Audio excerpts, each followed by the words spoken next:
The northern wind howled across the fjord, carrying with it the scent of salt and pine. Njal Vargson stood at the prow of his longship, his weathered hands gripping the ornately carved dragon head as the vessel cut through the churning waters. The year was 863, and the world was ripe for the taking. His men, 20 strong, rowed in perfect harmony, their muscles straining against the resistance of the sea. Land approaches, Jarl Njal, called Thorstein, the hawk-eyed navigator. The Saxon shores await our blades. Njal nodded, his ice-blue eyes fixed on the distant coastline emerging through the morning mist. The raid was necessary, his people needed supplies to survive the coming winter. Yet his heart was not in it. Not since he'd found the strange runestone berry beneath his father's grave mound 3 moons prior. The stone bore markings unlike any he had seen before, ancient even by the standards of the oldest skalds. His fingers unconsciously moved to the leather pouch at his belt where he kept a fragment that had broken off. The runes had haunted his dreams, whispering of a golden city beyond the edge of the known world, a place where immortality awaited those brave enough to seek it. "Ready yourselves," Njal commanded, his voice carrying over the rhythmic splash of oars. "Remember, we take what we need, no more. And no harm comes to those who do not raise arms against us."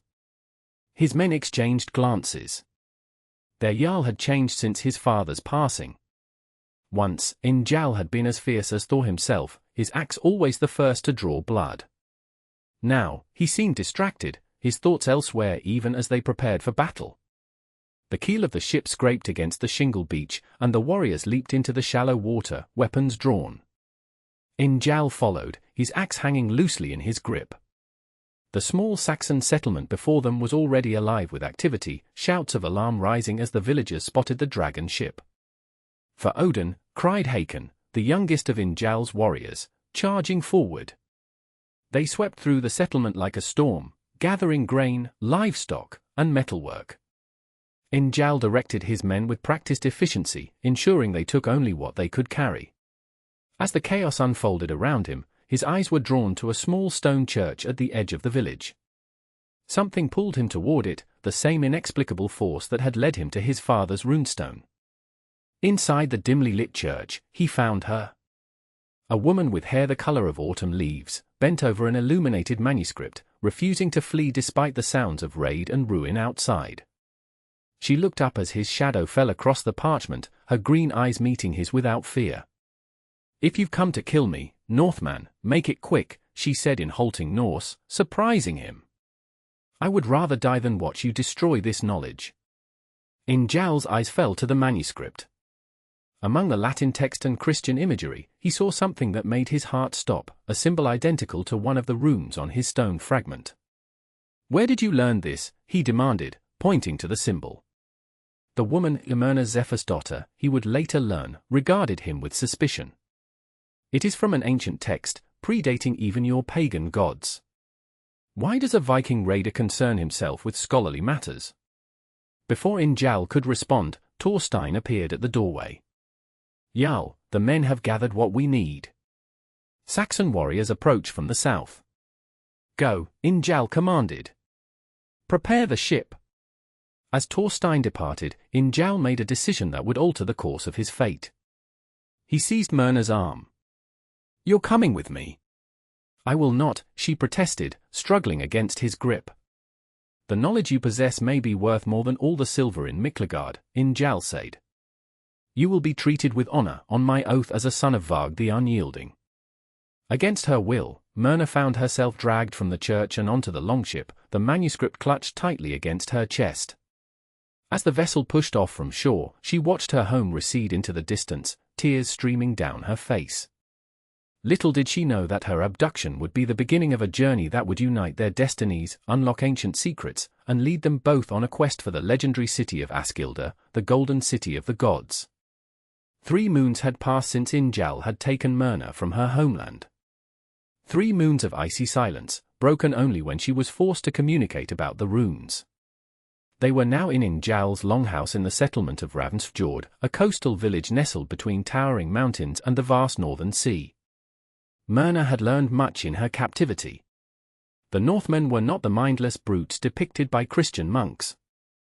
They were craftspeople, farmers, traders, and poets. They bathed weekly, far more than her Saxon countrymen, and their homes, while simple, were warm and clean. Njal's longhouse was larger than most, befitting his status as Jarl.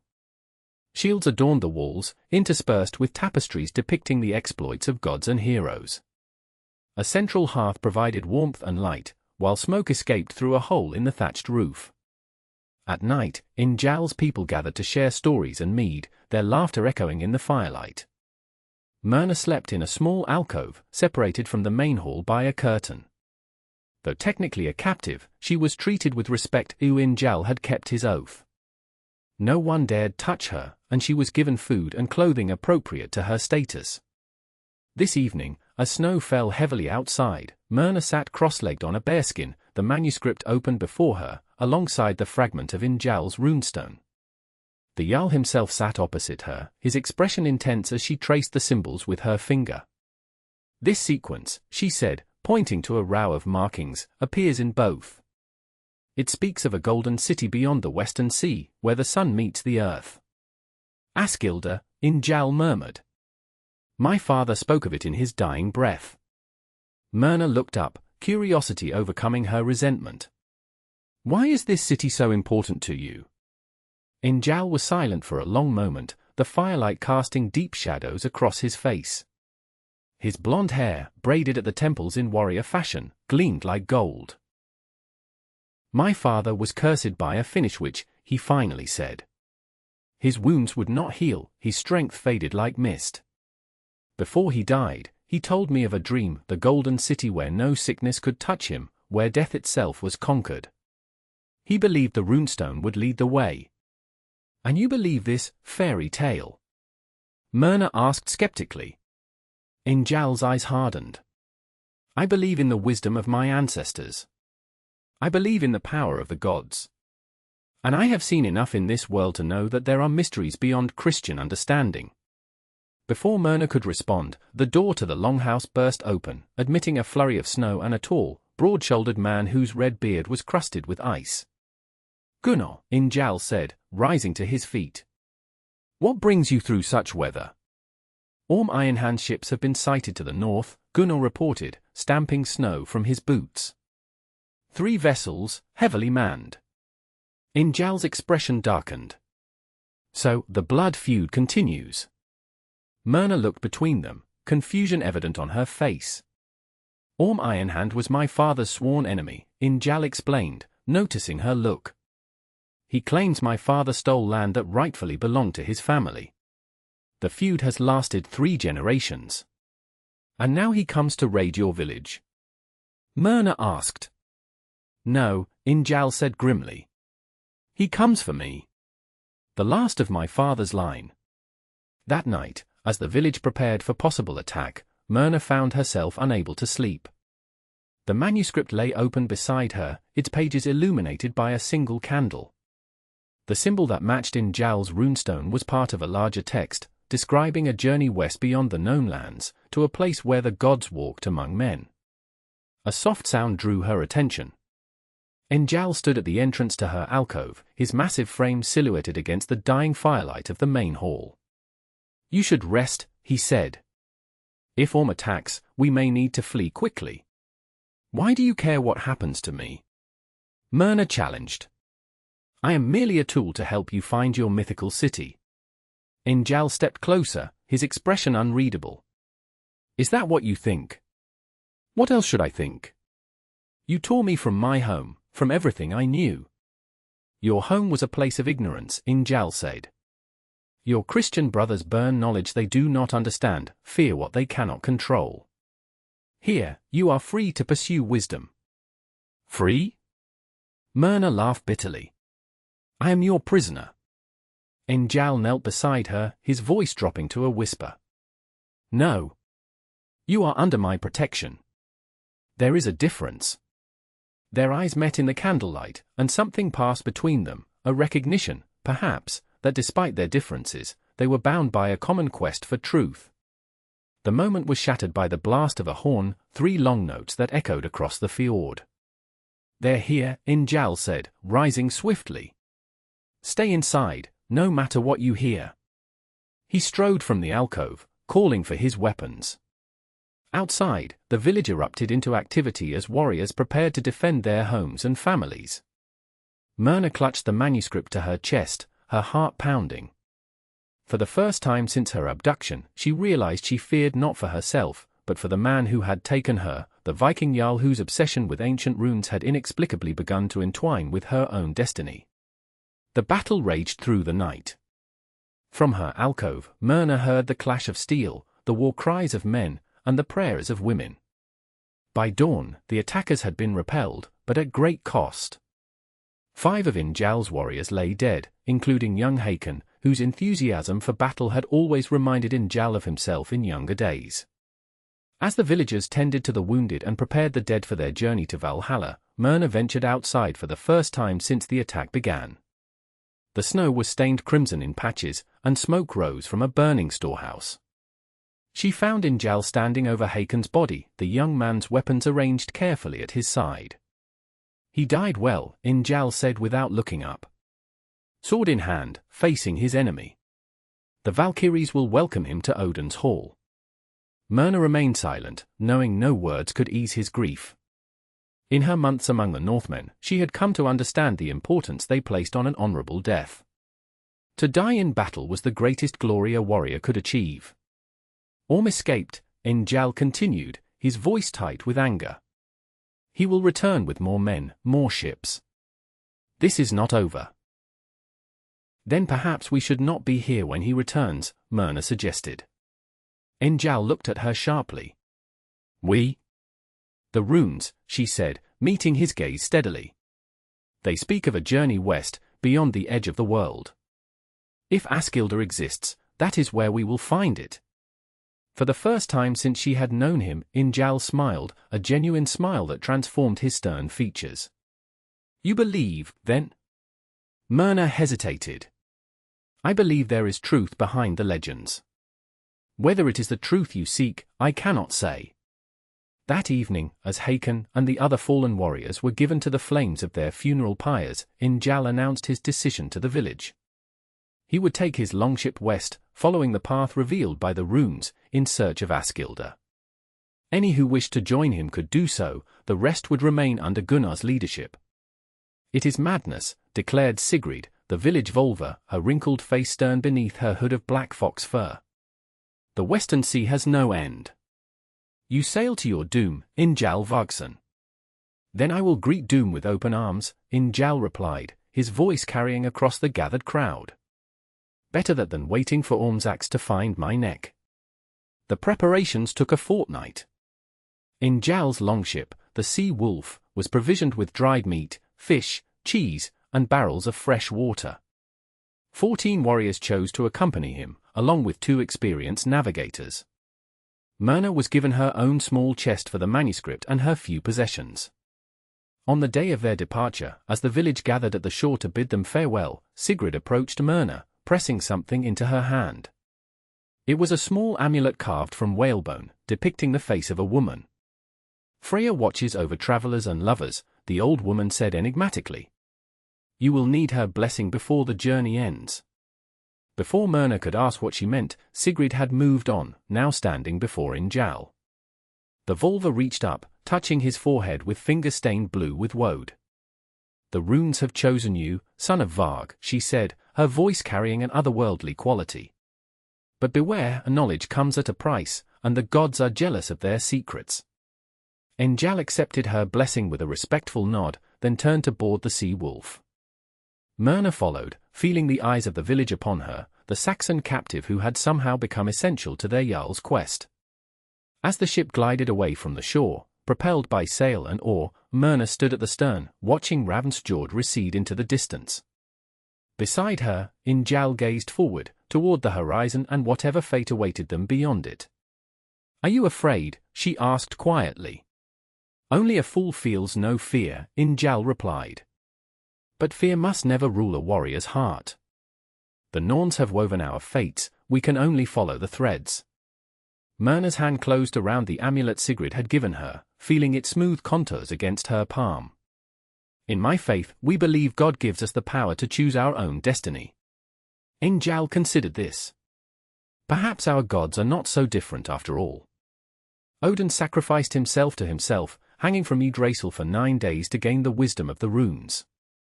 Your Christ hung upon his tree to bring knowledge to mankind. The comparison startled Myrna. She had never thought of the similarities between the crucifixion and Odin's ordeal. Could it be that the same truth lay behind both traditions, merely clothed in different garments? As the sea wolf sailed westward, leaving the familiar coastline behind, neither Njal nor Myrna could have foreseen the trials that awaited them, storms that would test their vessel's strength, islands inhabited by strange peoples with their own gods and customs, and revelations that would shake the foundations of everything they believed. Nor could they have predicted how their hearts, like their quests, would gradually intertwine, defying the hatred that had divided their peoples for generations. 3 weeks into their journey, disaster struck. A storm unlike any they had encountered drove the sea wolf off course, snapping the mast and claiming the lives of 4 warriors who were swept overboard by towering waves. For 2 days and nights, they fought against the sea's fury, bailing water and clinging to what remained of their vessel. When at last the skies cleared, they found themselves drifting near an unfamiliar coast, rocky cliffs rising from turbulent waters, with no sign of human habitation. Njal ordered the remaining oars deployed, and they managed to guide the damaged ship into a protected cove. The land they had found was cold and forbidding, covered in dense pine forests that stretched as far as the eye could see. As the warriors dragged the sea wolf onto the shingle beach for repairs, Myrna stood on a rocky outcrop, surveying their surroundings. "Where are we?" she asked when Njal joined her, his clothes still damp from the sea. "The gods alone know," he replied grimly. "Beyond the lands marked on any map I've seen." That night, they made camp at the edge of the forest, maintaining a large fire to ward off both the cold and whatever creatures might lurk among the trees. The surviving warriors, now just 12 including Njal, sat in somber silence, mourning their lost comrades and contemplating their uncertain future. Thorstein, who had survived by lashing himself to the remnants of the mast, studied the stars with a concerned expression. "The constellations are wrong," he announced. "Either we have sailed much farther north than intended, or—" "Or what?" demanded Gudrun, the only female warrior among them, her shield arm bandaged from a wound sustained during the storm. "Or we are in a place not meant for mortal men," Thorstein finished quietly. A murmur ran through the group. Myrna, who had been tending to a pot of fish stew over the fire, looked up sharply. "What do you mean?" Njal answered before Thorstein could. "There are realms beyond Midgard, the world of men. Jotunheim, land of giants. Alfheim, where the light elves dwell. Perhaps the storm was no accident. Perhaps we were brought here." "By whom?" Myrna asked. "By whatever power watches over the runes," Njal said, his hand moving to the pouch at his belt. That night, as the others slept, Myrna found herself unable to rest. The manuscript lay open before her, its pages illuminated by firelight. The symbols that had once seemed mere decoration now appeared to pulse within a light. She traced them with her finger, feeling a strange tingling sensation. A shadow fell across the parchment. Njal stood over her, his expression unreadable in the darkness. "You feel it too," he said. It was not a question. Myrna nodded. "The symbols, they're changing. Or perhaps I'm seeing them differently now." Njal sat beside her, his thigh brushing against hers. He placed his runestone fragment next to the manuscript. "Look here," he said, pointing to a sequence of marks. "This speaks of a trial by fire, a test of worthiness before the golden gates open. And this," Myrna added, indicating another symbol, "refers to those who guard the threshold, beings neither human nor divine. They worked through the night, translating and interpreting, their previous roles as captor and captive forgotten in their shared pursuit of understanding. By dawn, they had deciphered a message that chilled them both. The path to Askilda lies through the realm of the Jotnar," Njal said, his voice low so as not to wake the others. "We must cross the land of giants, find the sacred spring, and offer a sacrifice of that which is most precious." Myrna's hand unconsciously moved to touch the amulet of Freya hanging at her neck. "What sacrifice?" Njal shook his head. The runes do not say. But look, here is a map, hidden within the text. A mountain shaped like a wolf's head, a river that flows uphill, a circle of standing stones where the sun touches at midwinter. Could it be this land we've found? Myrna asked, glancing toward the forbidding forest. There is only one way to discover the truth, Njal replied. The following day, after making the sea wolf as secure as possible, they ventured into the forest. Njal led a party of 8 warriors, leaving 4 to guard the ship. Myrna insisted on accompanying them, carrying the manuscript wrapped in oiled cloth to protect it from the elements. The forest was unlike any they had known. The trees towered hundreds of feet into the air, their trunks wider than 3 men with arms outstretched. Strange birds with iridescent feathers watched their progress from high branches, and twice they glimpsed deer of enormous size bounding away through the undergrowth. "This is no natural place," whispered Gudrun, her hand never straying far from her axe. "The air itself tastes of cedar, magic." They traveled for 3 days, following a stream that flowed clear and cold from the mountains visible in the distance. On the 4th day, they discovered the first sign that they were not alone. A stone cairn stood in a small clearing, topped with the skull of a bear larger than any they had seen before. Around the cairn, the ground was marked with symbols, crude compared to those in the manuscript, but unmistakably related. "Someone or something knows the runes," Njal said, kneeling to examine the marks. "And they know we are here." That night, they made camp with greater caution, posting double watches. Myrna found herself unable to sleep, her mind filled with images from the manuscript, the Golden City, the trials mentioned in the text, the guardians of the threshold. She slipped away from the camp, drawn to the stream where moonlight danced upon the rippling water. Kneeling, she cupped her hands to drink, only to freeze at her reflection. For a moment, just a moment, she thought she saw not her own face, but that of a woman with eyes as old as the stars, wearing a necklace that glowed like molten gold. "Freya," she whispered, touching the amulet at her throat. "You should not wander alone," came Njal's voice from behind her. Myrna stood quickly, embarrassed to be caught in what felt like a private moment. "I needed to clear my thoughts." Njal moved to stand beside her, his gaze following the stream toward the mountains. "When I was a boy," he said, his voice softer than she had ever heard it, "my father told me that water remembers. Every stream, every river, carries the memories of all it has touched, from its source to the sea."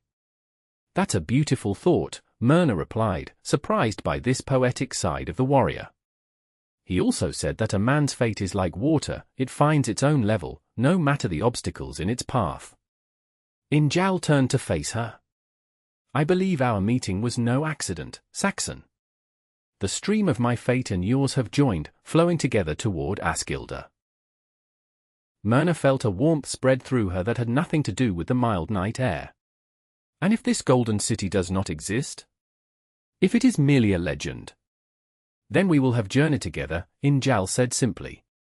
"And that alone may be worth the price of seeking." Their eyes met in the moonlight, and Myrna felt something shift between them, a barrier crumbling, a distance closing. Slowly, hesitantly, Njal reached out to touch her cheek, his calloused fingers surprisingly gentle against her skin. A howl shattered the moment, a sound that raised the hairs on the back of Myrna's neck. It was not the cry of a wolf, though it held echoes of one. This was deeper, more resonant, and carried with it an intelligence that no natural beast possessed. Njal's hand dropped to his axe. "Back to camp," he commanded. "Now." They ran through the forest, the undergrowth tearing at their clothes. Behind them, the howl was answered by another, then another, until the night was filled with a chorus of otherworldly voices. When they reached the camp, they found the warriors already on their feet, weapons drawn, faces taut with tension. Gudrun pointed to the darkness beyond the firelight. "Something approaches from the north." "Many somethings." Njal quickly organized the warriors into a defensive circle, placing Myrna at its center. "Whatever comes," he told them, "remember you are Norsemen. Odin watches, and Valhalla awaits those who fall with honor." The creatures emerged from the shadows one by one, massive figures, taller than the tallest man, with bodies covered in thick fur and faces that blended human and lupine features. They moved with a fluid grace that belied their size, surrounding the camp in a tightening circle. Jotnar, breathed Torstein. The wolf giants of the old tales. The largest of the creatures stepped forward, its amber eyes reflecting the firelight. When it spoke, its voice was deep and resonant, the words recognizably Norse yet accented in a way that made them sound ancient. Children of Midgard, it growled, you trespass in the realm of the Jotnar. Why have you come to Jarnvidr, the Iron Wood? Njal stepped forward, his axe held loosely at his side, ready but not threatening. I am Njal Vargson, Jarl of Ravensfjord. We seek the path to Askilda, the Golden City. Our coming was foretold in the runes. The wolf giant's ears flattened against its skull. The runes, it repeated, a hint of surprise in its voice. Show me. Myrna stepped forward, despite Njal's attempt to hold her back. She unwrapped the manuscript, holding it so the creature could see the symbols illuminated by the firelight. The wolf giant studied the parchment, then looked at Myrna with newfound interest. A human female who reads the old tongue. Rare indeed. Its gaze shifted back to Njal. And you, son of Varg, your name has meaning in our tongue. The wolf's son seeks the wolf's path. What do you mean? Njal demanded. Come, the creature said, turning away. The All-Mother would speak with you. Bring your runes and the woman who reads them. The rest stay here. Gudrun stepped forward, her axe raised. Our Jarl goes nowhere alone. The wolf giant bared its teeth, a gesture that might have been a smile or a threat. Then he does not go at all, Shield Maiden. And none of you will leave Jarnvidr alive. Njal placed a restraining hand on Gudrun's arm. I will go, he said firmly. And Myrna with me. The rest of you, maintain the camp. If we do not return by dawn, make for the ship and return to Ravensfjord. Despite protests from his warriors, Njal's decision was final. He and Myrna followed the wolf giant into the forest, leaving the safety of the camp behind. As they walked deeper into the darkness, Myrna found herself drawing closer to Njal until her arm brushed against his. Are you afraid? He asked quietly. Terrified, she admitted. But also, curious.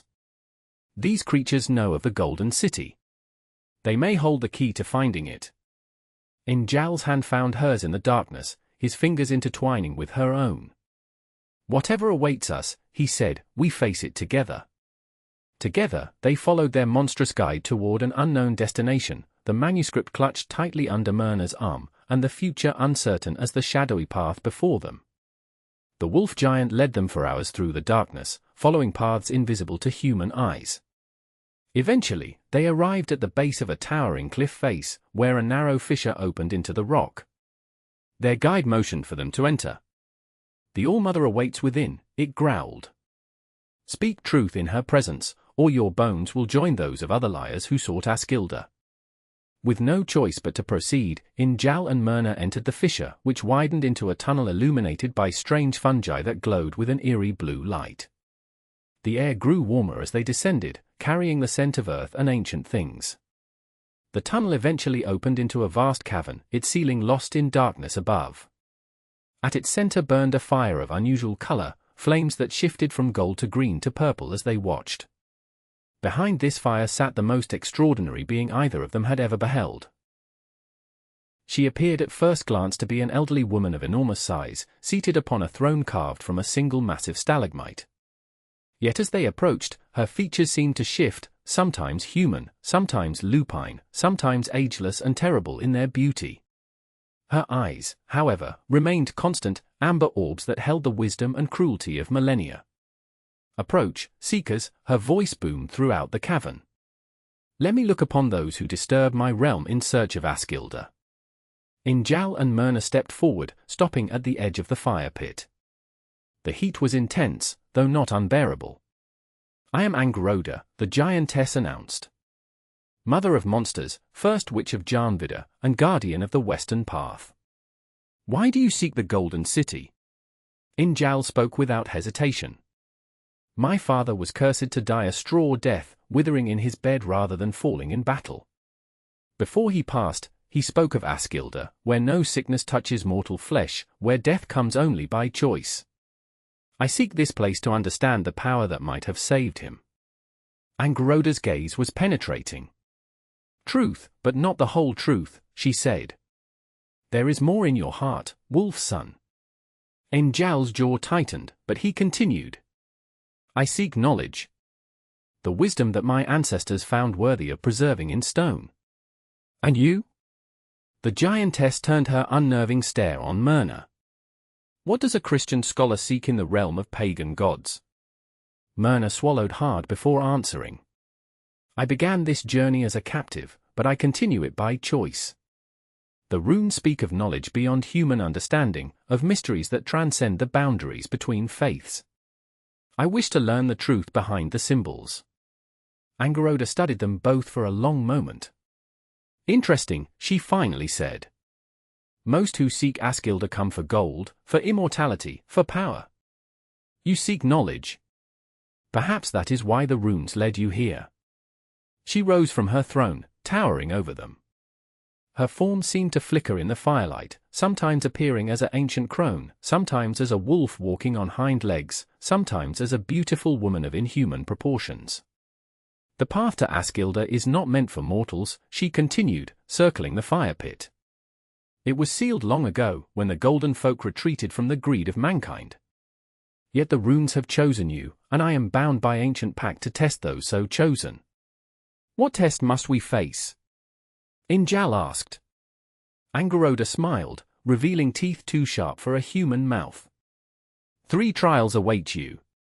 First, the trial of body, to prove your strength. Second, the trial of mind, to prove your wisdom. Third, the trial of soul, to prove your worth. She stopped directly across the fire from them. Should you succeed in all 3, I will reveal the path to the Golden City. Should you fail even one? Her smile widened. My children hunger for the taste of mortal flesh. Myrna felt Njal tense beside her. His hand moved subtly, positioning himself slightly in front of her. We accept your trials, he declared. Both of you must participate, Angeroda warned. The path cannot be walked alone. We understand, Myrna said, finding courage in Njal's steadfastness. When do we begin? Now, the giantess said, clapping her massive hands together. The cavern floor beneath them suddenly gave way, sending them plummeting into darkness. Myrna screamed as they fell, clutching the manuscript to her chest with one hand and reaching for Njal with the other. Their fingers brushed, then caught, holding tight as they descended into the unknown depths of Jarnbida. They landed in cold water, the shock of it driving the breath from Myrna's lungs. She flailed in the darkness, disoriented, until Njal's strong arm wrapped around her waist, pulling her toward what felt like a stone ledge. He lifted her out of the water, then hauled himself up beside her. Are you hurt? He asked, his voice echoing in what seemed to be another cavern. No, Myrna gasped, still clutching the manuscript, which was now sodden despite the oiled cloth. Where are we? Before Njal could answer, torches flared to life around the perimeter of the chamber, revealing a vast underground lake. The ledge they sat upon was one of several that ringed the water. On the far side of the lake, a small island rose from the depths, upon which stood a stone pedestal. Angeroda's voice echoed from everywhere and nowhere. The trial of body begins. Reach the island, retrieve what rests upon the pedestal, and return to the starting point. Simple, is it not? Njal surveyed the lake with suspicion. Too simple, he muttered. As if in response to his skepticism, the surface of the water began to churn. A massive shape rose from the depths, a serpent with scales that gleamed like polished obsidian. It circled the island once, then twice, its body seeming to stretch endlessly through the dark water.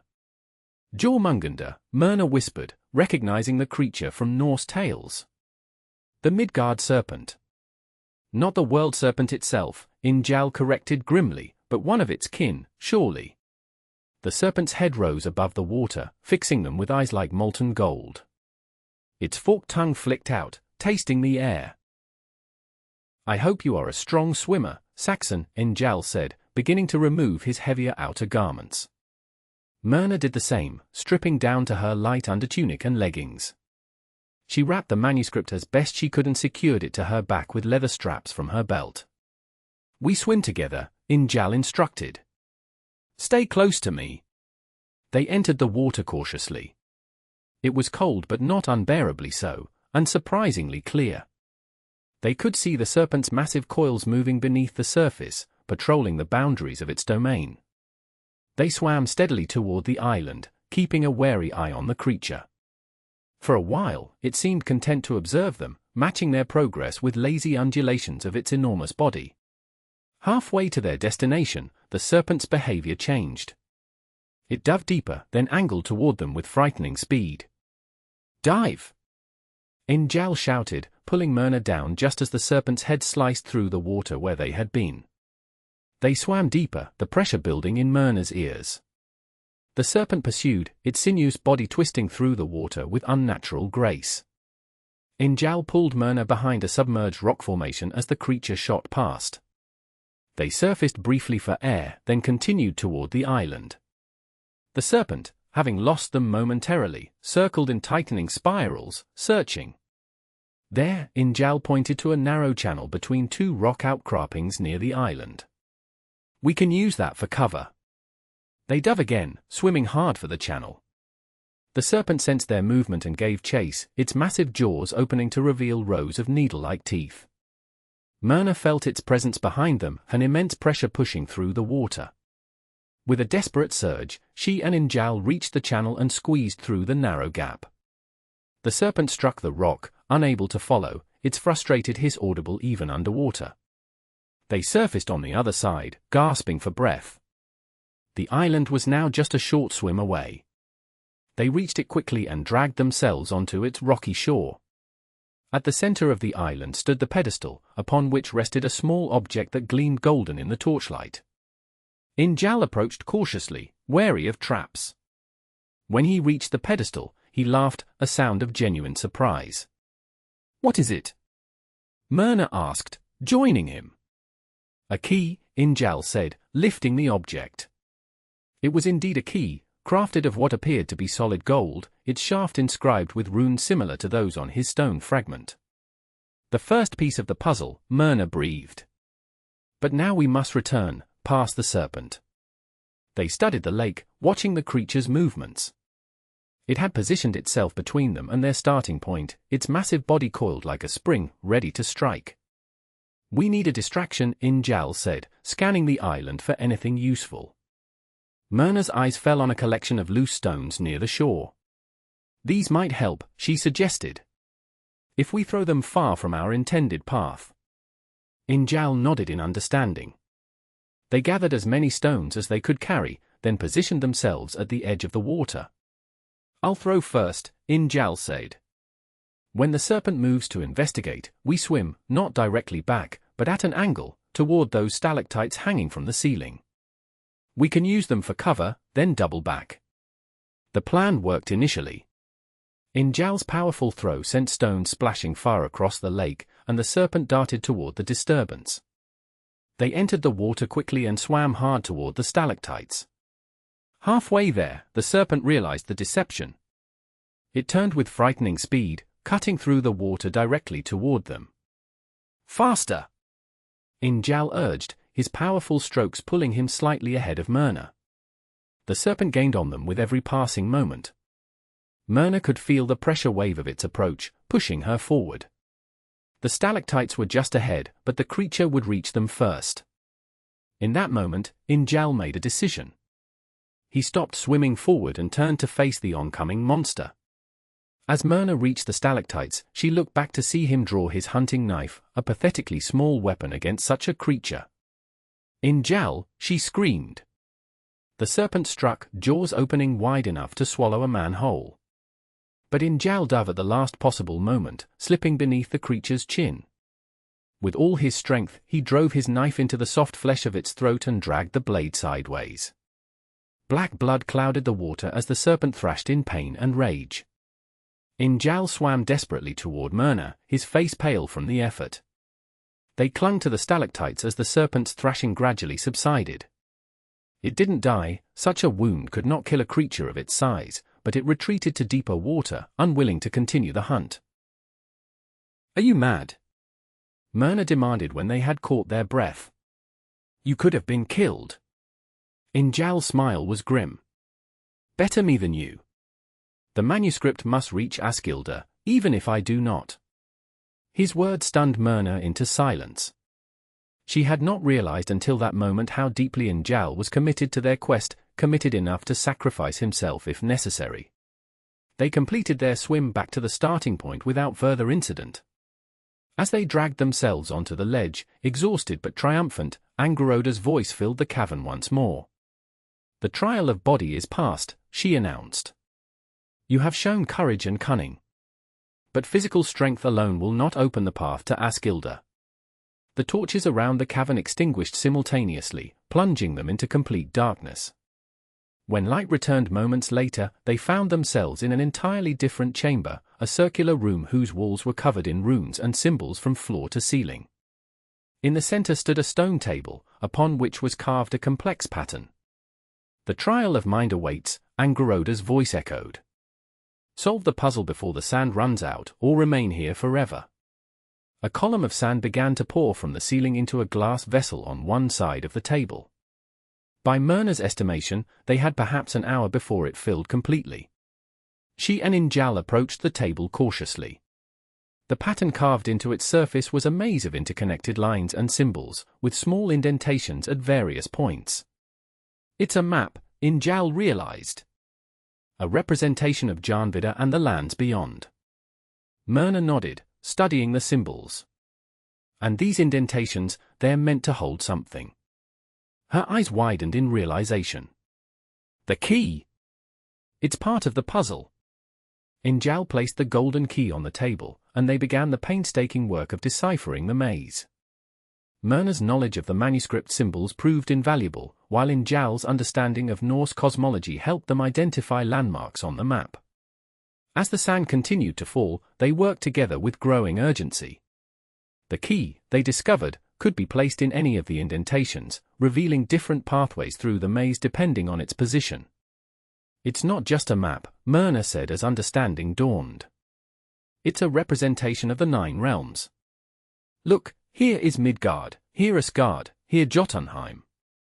And Askilda would be here," Njal said, pointing to a small spiral symbol near the edge of the map. "Between realms, neither fully in one nor the other." With trembling fingers, Myrna placed the key in the indentation nearest the spiral.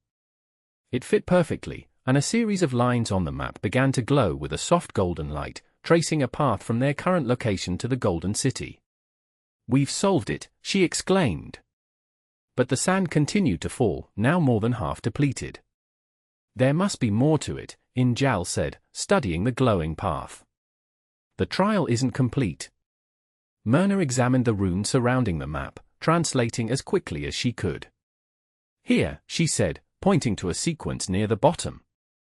"It says, 'Speak the word that opens the way,' forged from the first rune of each realm crossed." They traced the glowing path, noting each realm it passed through. Taking the first rune from the name of each, they assembled a word neither had heard before. "Vexilla," Njal pronounced carefully, just as the last grains of sand were about to fall. The table and the entire room shuddered. The glowing path on the map intensified, then projected upward as a beam of light that struck the ceiling. A circular section of stone began to rotate and rise, revealing a passage above. "The trial of mind is past," Angeroda's voice announced. "You have shown wisdom and understanding. But knowledge alone will not grant you entry to Askilda." The light from the map faded, and the room began to darken once more. Before it was completely black, Njal took Myrna's hand. "Whatever comes next," he said, "remember that you are not alone." The darkness enveloped them completely, but Myrna was not afraid. The warmth of Njal's hand in hers gave her courage to face whatever the final trial might bring. When light returned, they stood in a chamber smaller than the previous 2, with walls of polished black stone that reflected their images like dark mirrors. In the center of the room was a simple stone altar, and upon it, a silver bowl filled with clear liquid. Angrboda herself waited beyond the altar, her form now more woman than wolf, though still of gigantic stature. "The trial of soul," she announced. "The most difficult of all." She gestured to the bowl. "This water comes from Myrna's well, beneath the roots of Yggdrasil. It shows not what is, but what truly lies within. Each of you must drink and face what you see. Only those whose souls are worthy may walk the path to Askilda." Njal stepped forward first, his face set in determination. He lifted the bowl and drank deeply, then returned it to the altar. For a long moment, nothing happened. Then his body went rigid, his eyes wide and unseeing. Myrna watched in horror as he fell to his knees, a cry of anguish tearing from his throat. He reached out as if grasping for something, or someone, invisible to her eyes. "Father," he called. "Father, forgive me." His body shook with sobs as he battled whatever vision the water had shown him. Myrna moved to comfort him, but Angrboda held up a warning hand. "He must face this alone," the giantess said. "As must you." After what seemed an eternity, Njal's body relaxed. He rose slowly to his feet, his face wet with tears but his eyes clear and resolute. "I am ready to continue," he said simply. Now it was Myrna's turn. With trembling hands, she lifted the bowl and drank. The liquid was ice-cold, sliding down her throat like liquid frost. The chamber around her dissolved, replaced by the stone church where Njal had found her. But now it was engulfed in flames, the manuscript burning on the altar, its precious knowledge turning to ash. All around her, voices accused, heretic, betrayer of Christ, consorting with pagans and monsters. The faces of her father, her brothers, her childhood priest materialized from the smoke, their expressions twisted with hatred and disgust. "You abandoned your faith for forbidden knowledge," they charged. "You gave your heart to a heathen who slaughters your people." The vision shifted, showing Njal leading a raid, his axe rising and falling as Saxon bodies crumpled before him. The sight tore at her heart, for she knew it to be true. The man she had come to care for, perhaps even love, was the same who had brought terror to her people. "How can you love what you should hate?" the voices demanded. Myrna fell to her knees, tears streaming down her face. "Because I have seen beyond hatred," she whispered. "Because truth does not belong to one people or one faith. Because his heart, though different from mine, beats with the same courage and honor."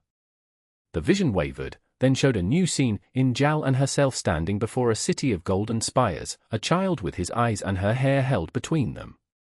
"This is what you seek?" the voices asked, softer now. "A future with the enemy of your people." "I seek understanding," Myrna replied. "I seek the wisdom to bridge what divides us. If love follows, I will not turn from it." The vision faded, returning her to the chamber. She found herself on her knees, Njal kneeling beside her, his arm supporting her shoulders. His expression was one of concern mingled with something deeper, an emotion he had not allowed himself to show until now. "You saw it too?" she asked softly. "The city? The child?" Surprise flickered across his face. "Yes," he admitted. "Among other things." Angrboda approached them, her enormous form casting shadows across the chamber. "The trial of soul is the most revealing," she said. "It shows not just who you are, but who you might become, together." She studied them both with her ancient eyes. Few mortals have passed all three trials. Fewer still have done so with such unexpected results. A smile played at the corners of her inhuman mouth. "The path to Askilda opens for you, but know this, what you find there may not be what you seek, but rather what you need." The giantess raised her arms, and the black stone walls began to shimmer like water. "Follow the rising sun for 7 days. When you reach the standing stones, place the key in the center stone at dawn on the 7th day. The way will open, but only until the sun reaches its zenith."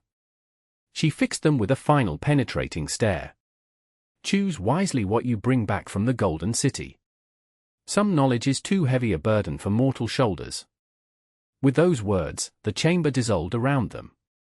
When their vision cleared, they found themselves back in the forest, at the exact spot where they had made camp.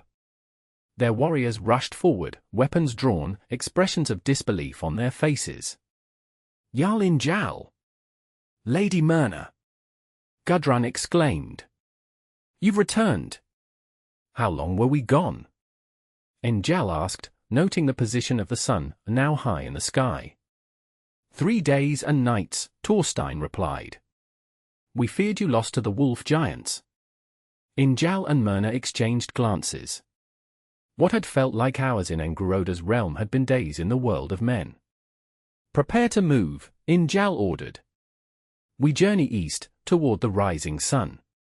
As the warriors gathered their equipment, Myrna opened the manuscript, now mostly dry after their ordeal in the underground lake. To her amazement, the pages were unmarked by water. More surprisingly, new symbols had appeared alongside the old, symbols that matched those on the map table in the Trial of Mind. "Njal," she called softly. "Look at this." He joined her, his eyes widening as he saw the changes. "The path to Askilda," he murmured. "Revealed at last." Their eyes met over the pages, and in that moment, something unspoken passed between them, an acknowledgement of what they had seen in the visions, of what might be possible if they dared to reach for it. "We should go," Myrna said, closing the manuscript. "The 7th day approaches." Njal nodded, but before she could move away, his hand caught hers. "What you saw in the vision," he said quietly. "Does it trouble you?" Myrna considered the question carefully. "Parts of it, yes. The truth of who you are, a Viking raider who has brought suffering to my people. The knowledge that by helping you, I betray everything I was raised to believe." Pain flickered in Njal's eyes, but she continued. "Yet I also saw possibility. A world where the wisdom of your people and mine might exist side by side. Where understanding replaces hatred." Her voice dropped to a whisper. "Where we might find something neither of us sought when this journey began." Njal's thumb traced circles on the back of her hand. "The Norns weave strange fates," he said. "When I took you from that church, I saw only a means to an end, a scholar who could help me find what my father sought. I did not expect—" He trailed off, unable to find words for the transformation that had occurred. "Nor did I," Myrna admitted. "But we have not reached the end of our path. Askilda awaits." With renewed purpose, they joined the warriors and set off toward the east, following the rising sun as Angeroda had instructed. The golden key hung from Njal's neck, a constant reminder of the trials they had faced and those that still lay ahead. For 7 days they journeyed through the strange forest, which gradually gave way to rolling hills covered in heather and wildflowers. On the morning of the 7th day, they crested a final hill to behold their destination, a circle of massive standing stones, ancient beyond reckoning, situated in a perfect circle on the plains below. "The threshold," Njal breathed. Just as the runes foretold. As the first rays of dawn touched the eastern horizon, they made their way down to the stone circle. The warriors, though loyal, remained at a distance, their Norse superstition keeping them from approaching too closely to what was clearly a place of great power. Njal and Myrna entered the circle alone. At its center stood a stone different from the others, smaller, darker, with a small depression at its center that perfectly matched the shape of their golden key. "Are you certain about this?" Myrna asked, suddenly apprehensive. "Once we open the way, there may be no turning back." Njal's eyes met hers, filled with determination and something else, something that had been growing between them since their shared visions. "I have never been more certain of anything," he said. He removed the key from around his neck and placed it in her palm, closing her fingers around it. "But it must be your choice as well. You have followed me this far, endured trials no Saxon should have faced. If you wish to turn back now, I will understand." Myrna looked down at the key in her hand, then back to Njal's face. In it, she saw the future that awaited them both, uncertainty, yes, but also discovery, purpose, and the promise of something neither had dared name. "Together," she said, extending her hand with the key. Njal placed his hand over hers, and as one, they inserted the golden key into the stone. For a heartbeat, nothing happened. Then the key began to glow, its light spreading to the center stone, then to the entire circle. The air within the ring of stones shimmered like heat over summer fields, distorting their view of the world beyond. The standing stones themselves began to shift, not physically, but as if the reality they occupied was folding in upon itself. The space between them blurred, then cleared to reveal a different landscape entirely, a valley bathed in golden light, at its center a city whose spires and domes gleamed like the sun itself. Askilda. The Golden City. No longer legend, but reality, waiting just beyond the threshold. Hand in hand, Njal Vargson and Myrna daughter stepped forward, crossing the boundary between worlds, their destinies now irrevocably intertwined.